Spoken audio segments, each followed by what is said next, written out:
Ces jours où je suis fatigué, épuisé, ou tout simplement lassé de la routine. Que fais-je? J'y vais quand même.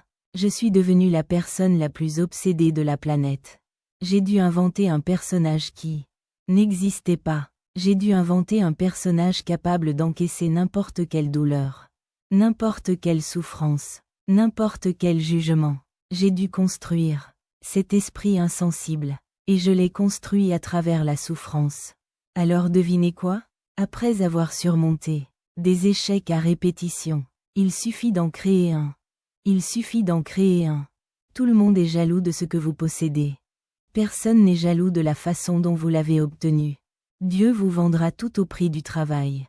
Pour réussir, la vérité, c'est que vous n'avez pas besoin d'être exceptionnel.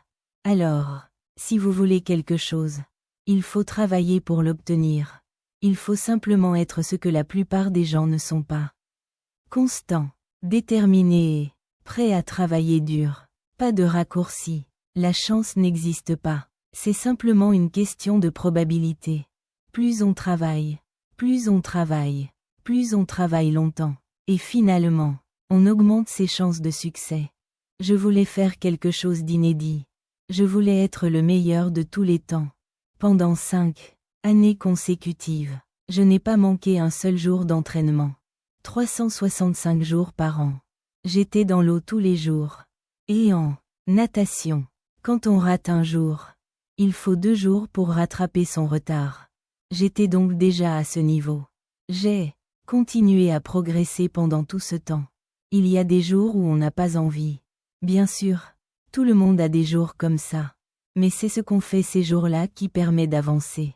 Et je vous le promets, je vous le promets, je vous le promets, dès que vous commencerez à agir, dès que vous réaliserez que vous êtes capable de faire tout ce que vous voulez dans votre vie.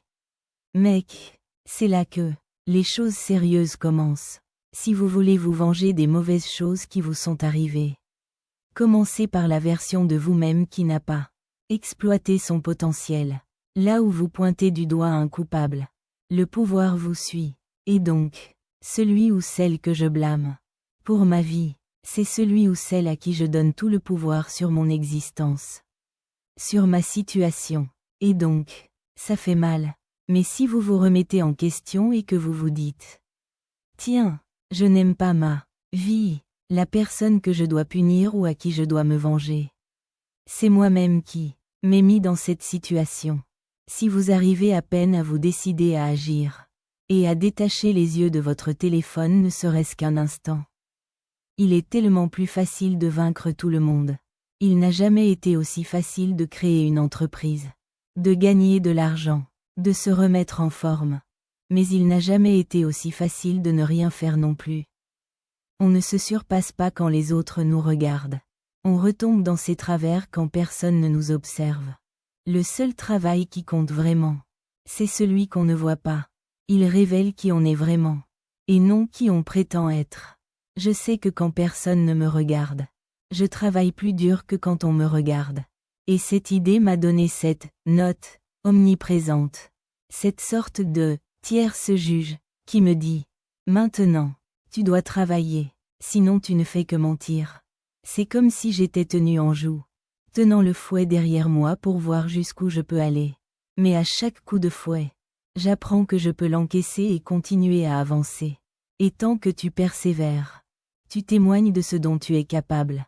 Et je trouve cela incroyablement satisfaisant au cœur de la souffrance. Quand il faut la traverser, je suis toujours là. Je dirais que l'un des schémas de pensée les plus puissants qui m'ont permis de surmonter les moments les plus difficiles est de penser que ce sera l'histoire que je raconterai un jour. Et cela signifie que plus c'est difficile, plus le défi est grand, plus l'histoire est épique, et par conséquent, plus le héros est épique. Un travail sur soi peut se résumer à ceci. Les pensées ne sont pas vraies. Les sentiments n'exigent pas d'action. Les choses ne sont ni bonnes ni mauvaises. Elles sont, tout simplement, notre plus grand ennemi est l'ignorance. Pour changer de vie, changer d'environnement, ce sont nos actions, et non notre passé, qui définissent qui nous sommes. Je pense que ce qui rend la vie plus difficile, pour les gens, C'est elle, eux jugement qu'ils portent sur eux-mêmes quant à ce qu'ils croient être censés faire ou avoir accompli, ou quant à la nature bonne ou mauvaise de telle ou telle situation, ou quant à ce qui aurait dû être bien ou mieux. Et le fait est que, tout au long de notre existence, nous ne pouvons savoir si quoi que ce soit est bon ou mauvais qu'au moment de notre mort. Et le jour de notre mort, cela n'aura plus d'importance, car nous serons morts. Cela signifie donc qu'en fin de compte, tout ce qui arrive arrive. Tout simplement. Et pour moi, me rappeler que je ne considère pas ceci comme mauvais ou comme bon m'aide à limiter les hauts et les bas, et à accepter les choses telles qu'elles sont. Grandir est très douloureux. Stagner est très douloureux. Décliner et ne pas savoir quoi faire est également très douloureux. Cela signifie donc que toutes les conditions de la réalité sont douloureuses. Si la douleur est une condition préalable à la réalité, alors elle n'est qu'un signal de vie. En y réfléchissant, la douleur n'est pas un problème, mais un signal que je respire. Et elle devient alors insignifiante. Les victimes perçoivent leur passé comme leur destin. Les champions, eux, le perçoivent comme leur histoire d'origine. Beaucoup de gens vivent actuellement leur histoire d'origine. Ou bien ils vivent précisément la raison pour laquelle ils ne réussiront jamais. Mais il pourrait s'agir de la même situation. La seule différence entre ces deux personnages réside dans les actions qu'ils choisissent d'entreprendre, ce qui signifie que si vous vous réveillez aujourd'hui, dans la peau de votre personnage principal, aussi étrange que soit ce contrat, le passé n'existe pas, il a disparu, il n'est nulle part. Ainsi, la seule chose sur laquelle nous avons un contrôle absolu, ce sont les actions que nous entreprenons maintenant. Il y a cette étrange impression de ne pas encore être dans la réalité. Pour l'instant, on fait ceci ou cela. Mais, il y a toujours cette illusion qu'un jour, dans le futur, les choses sérieuses commenceront. Un sentiment courant que, votre vie n'a pas encore commencé. Que votre réalité actuelle n'est qu'un prélude à un avenir idyllique. Cette idylle est un mirage qui s'estompera à mesure que vous vous en approcherez, révélant que le prélude que vous traversez à toute vitesse était en réalité celui de votre mort. Attendre pour commencer n'a jamais mené personne nulle part. Le plus grand risque pour votre avenir n'est pas la concurrence.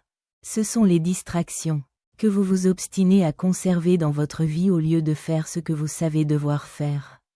Mais que vous ne faites pas.